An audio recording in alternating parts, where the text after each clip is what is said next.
be used, and people are meant to be loved. That's a universal principle. We have to seek the essence. In the world we live today, so often we are bombarded by the weapons of mass distraction.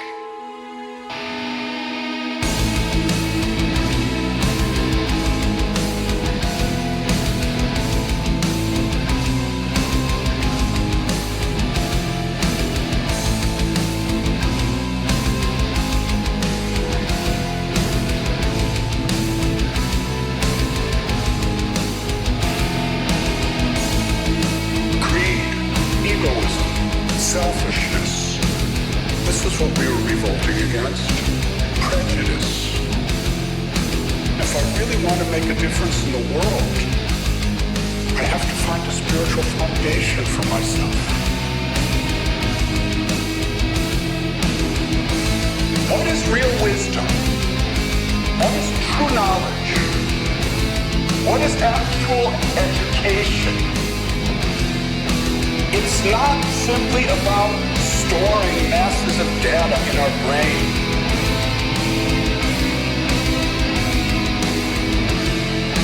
We're all supposed to work together like the different limbs and organs of a body.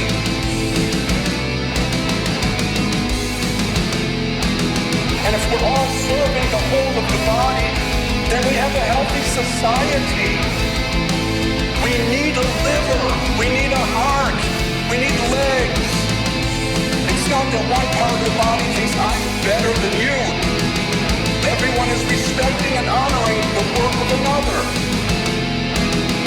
And only love could give pleasure to the heart. And ultimately, that's what we're all looking for.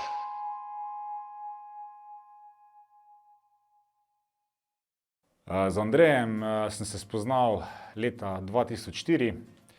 Takrat smo skupino, ki se še ni imenovala Inmate, sestavljali Miro Gavrič, Sašo Bandalo in pa moja malenkost. Takrat smo seveda nekako iskali člane, ki bi spadali v to zgodbo, ki smo jo takrat pričeli. V bistvu Andreja je na prvo vajo pripeljal Miro, ki ga je poznal še iz časov Supremacy, ko je bil enkrat Andrej na njihovem prostoru za vaje v Metlečah, kamor je v bistvu čisto samoiniciativno prišel. In spomnim se, da smo imeli prve vaje kar pri meni doma, v spodnji kuhinji v hiši. In že takrat smo res začutili, da je Andrej en odličen glasbenik, že takrat je imel ogromno dobrih riffov. In tiste vaje so res minile ko bliski in to so taki res zelo lepi spomini.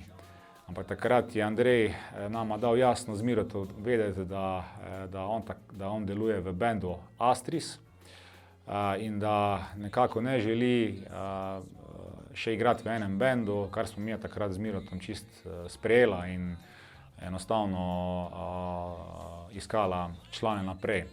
Ampak ni minilo dosti časa, mislim, da nekaj mesecev, pol leta, če se ne motim, ko je Andrej naja ponovno kontaktiral in nama sporočil, da band Astris ne deluje več, da člani niso resni oziroma ne želijo nadaljevati in takrat naprej je Andrej postal čisto polnopraven član. Že konec leta 2004 in pa začetek leta 2005 je bil res izjemen, kar se tiče ustvarjalnosti. Mislim, da smo v tistem času ustvarili cirka 15 komadov. Ideje so res letele. Andrej je imel toliko enih riffov na lagerju in komadi so enostavno nastajali in do našega prvega koncerta, ki smo ga odigrali leta 2005 pod Kozovcem v Šmartnem v Paki, to je bilo meseca avgusta, smo imeli pripravljenih 15 komadov. In kasneje, potem, ko se je zasedba dopolnila in se tudi poimenovala v skupino Inmate, smo izmed teh 15 komadov, se pravi, mislim, da jih je 11, potem tudi bilo posnetih za naš prvi album Free at Last. V leti 2009, ne vem, je imel pač Andrej, ne vem, teden dni dopusta in v tistem času, takrat smo bili na številki 30, smo imeli 30 komadov, oziroma je Andrej posnel že 30 komadov demo posnetkov. V tistem tednu smo prišli na številko 38 ali 39, ne? Ampak to so dejansko komadi, ko do številke 30 so res dobri, ampak tisti od 30 naprej so nam pa top. Čist top, ampak to žal pride šele pri 4. plati upoštevati. V bistvu prired praktično nismo nikoli igrali, ker enostavno z Andrejeve strani je bilo toliko enega materiala, toliko enih odličnih komadov, da niti nismo imeli čas razmišljati, da bi posneli kakršnokoli priredbo. Ampak nažalost v zaključku leta 2014, ko je bilo snemanje albuma Tree of Life v zaključni fazi, prišlo do določenih težav v skupini, kar je botrovalo k temu, da so skupino v nekaj mesecih zapustili 3 člani in ostala smo skupaj v bendu samo jaz in pa Andrej. Ampak lahko rečem, da niti za trenutek, ne z moje, kaj šele z Andrejeve strani, ni bilo kančka dvoma, da bend ne bi ostajal naprej. Andrej se takrat dobro spomnim, je sam rekel: Jure, jaz bi še delal naprej, jaz bi še naprej ustvarjal nove komade, dajmo delati, če ne druga, in imeti kot projekt, povabimo glasbenike, če bojo delali z nama, bojo delali, če ne, bomo midva naprej samo ustvarjala. In to moram reči, da me je takrat z njegove strani zelo pomirilo in praktično po nekaj mesecih, ko smo igrala tukaj v Škalah na placu za vaje, so se nama v praktično nekaj mesecih pridružili kar 4 člani. Timsko delo meni nikoli ni bilo po naravi, bi lahko rekel, ampak z Andrejem smo rabila kar nekaj časa, da sem se jaz njega navadil in on mene posledično, ampak ko smo začutila, kaj hočemo sporočiti, kaj delava, so stvari normalno stekle. Andrej je vedno prinesel toliko nekih idej, bodi si na duhovni način besedilno, jaz jih pa obogatil z metriko in pa z melodijami, ki že z prve plate Free at Last je to bilo tako naravno, da že sam producent se je mogoče malo čudil, ko smo prišli vsak dan v studio, da smo naredili en komad na dan iz čiste nule. In je to Andrej skozi ponavljal, da tega recepta, ki deluje, nikoli ne smeš razdreti. In snema se trenutno, ko zdaj sedim, 7. plošča in ta njegova etika oziroma dodela je ostala meni v krvi, tako da sem lahko samo hvaležen Andreju za vso modrost in pa v bistvu neko dobro lekcijo. Meni so ta besedila še do dan danes sveta. Jaz, ko danes poslušam komade in pa berem besedila, se zdaj zavedam, kaj smo v bistvu sestavili, kaj smo hoteli sporočiti, kaj sporočamo. In to je bil Andrej vedno zagovornik tega, da karkoli daš ven, mora imeti dober impact. Lahko bi pisali v nekih trendih, ko se dogajajo v družbi, ampak to nam ne diši v bistvu, kar delajo moderni metal bendi oziroma tudi staromodni, kakorkoli, ampak mi se temu nismo posluževali.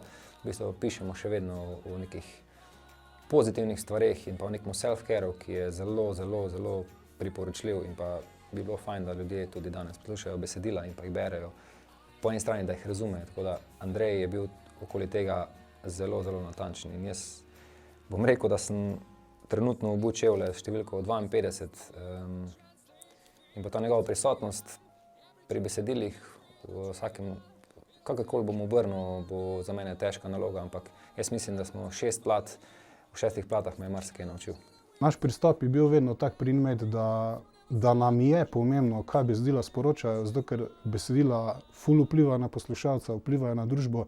Marsikdo se tega sploh ne zaveda, sploh danes, kar ponuja glasba, se premalo čuva o tem, kar se sporoča. Veliko je skrite negative noter, mi smo hoteli vse na nek način to malo drugače predstaviti, tako da nekdo, ko posluša besedila, tako in tako večina ne razume, za kaj se gre, ampak če gre brat, lahko najde nekaj za sebe. In to je bil naš cilj, da smo skozi besedila malo drugačni, ker žanrsko v glasbi lahko rečemo, da obstaja na tisoče takih bendov, kot Inmate, ali pa še več, pa veliko boljših, ampak s tem se nismo obremenjevali, mi smo vedno gledali na to, da damo tisto, kar smo mi, da ponudimo najboljš poslušalcu. Zdaj, skupini sem se jaz v bistvu pridružil originalno na bas kitari. Andrej pa David sta takrat podelala stvari na kitari, tako kot vedno, brez problemov. Ko je štartu, se mi je zdel Andrej majčkeno zadržan, čisto upravičeno glede na to, kaj vse v bistvu je dal skozi. Ampak ko je potem videl to, da sem jaz zagrabil v štartu, res se je zelo hitro odprl in toliko pomoči, toliko navodil, toliko topline, bližine, pa lepih nasvetov, pa tega usmeritve, bom rekel, mehke. Tega še nisem doživel.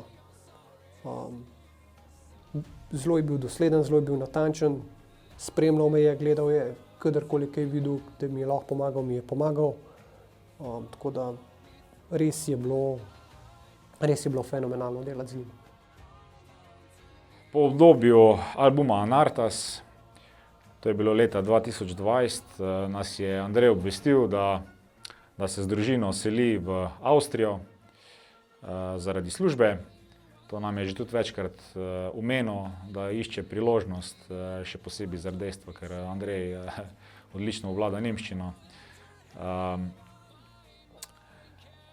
In takrat, moram priznati, smo bili kar malce zaskrbljeni, ker Andrej je bil vedno zelo družinski človek in vedno je bila družina na prvem mestu in nekako čisto normalno nam bi se zdelo, če bi Andrej enkrat rekel, fantje, jaz nimam več časa za skupino in se poslovil. Ampak lahko rečem, da se praktično ničesar ni spremenilo. Andrej je še vedno ostal zvest skupini, še vedno je delal nove komade, snemal nove kitarske rife, hodil tudi na vaje, sicer malo bolj poredko, ampak mislim, da je prišel sigurno enkrat na mesec, če ne vsake 14 dni v Slovenijo, seveda prvo na obisk svojim staršem, prijateljem, tudi v Tempelj, v Ljubljano. In takrat smo vedno izkoristili čas, da smo imeli vaje. Velikokrat smo imeli vaje tudi v sobotah ali pa nedeljah dopoldan. Smo se mu seveda prilagodili, kar ni bil noben problem. Itak smo izjemno cenili, da si je vzel čas, da je prišel dol in hkrati smo bili pa tudi, smo morali biti zelo efektivni.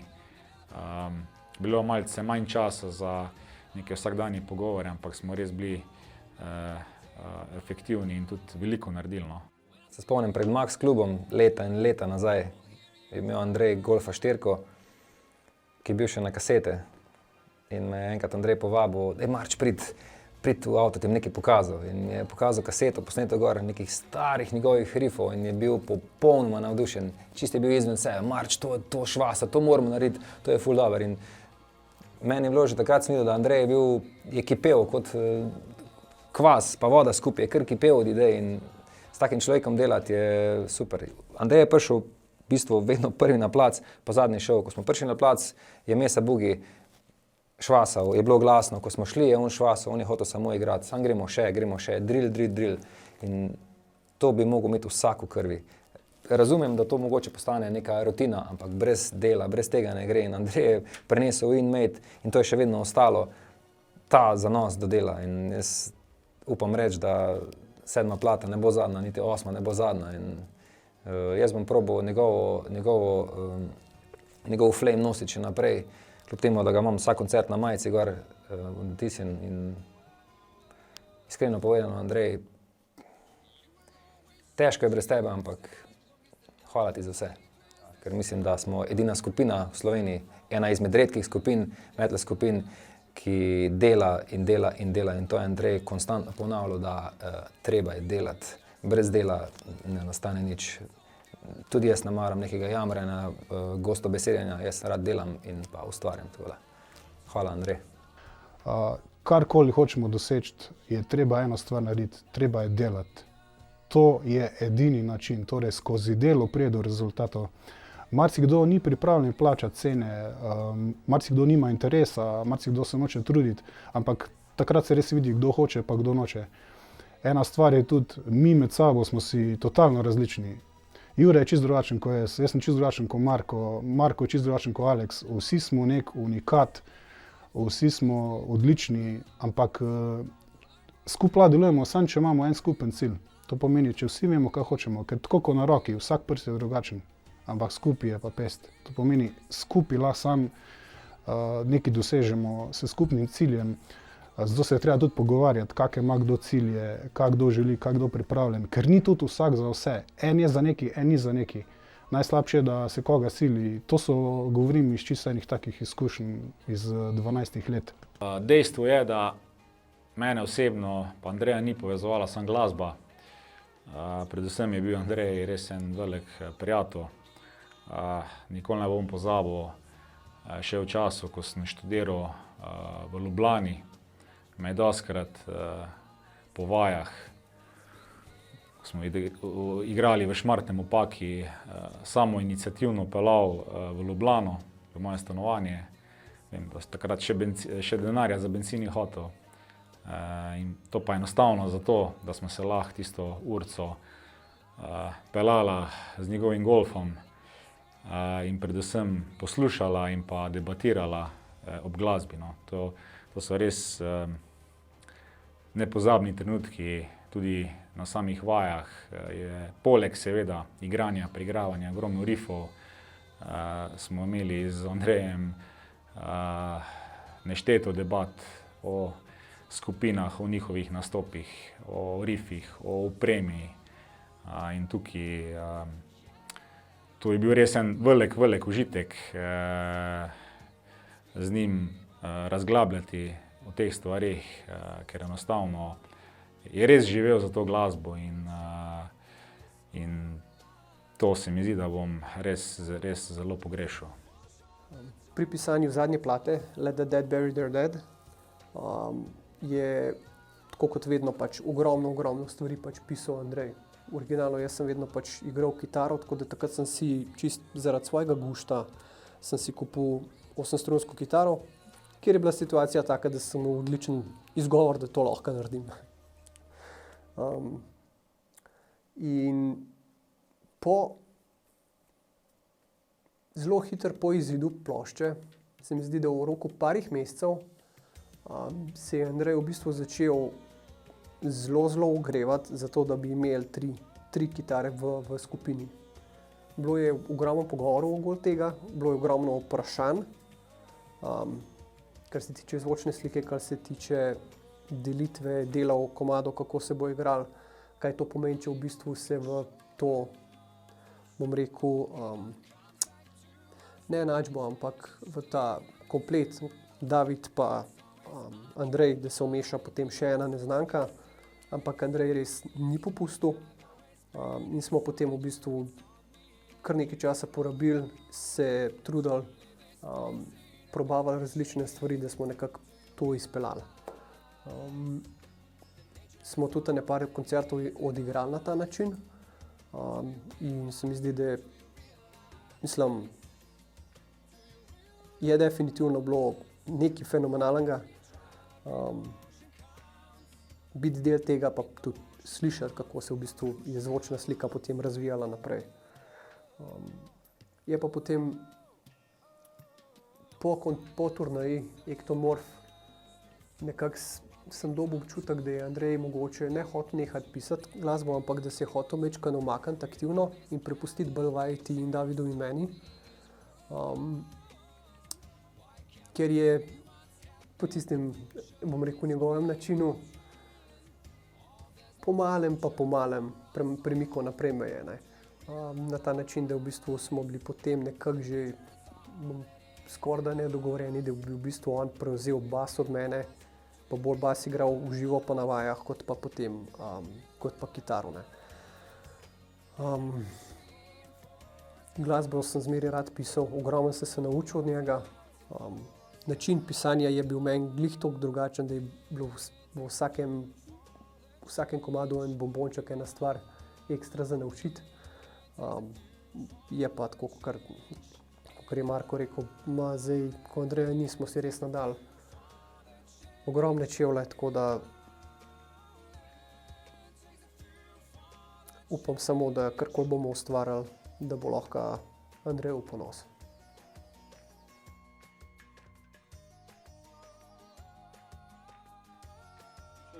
Navdih za album The Soul.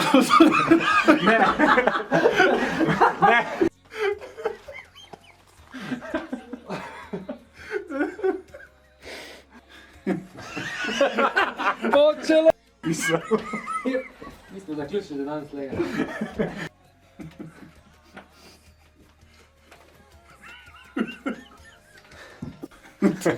When you're ready.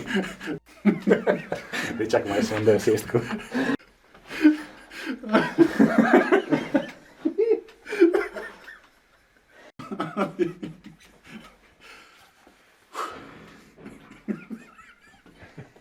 Dej, čakaj.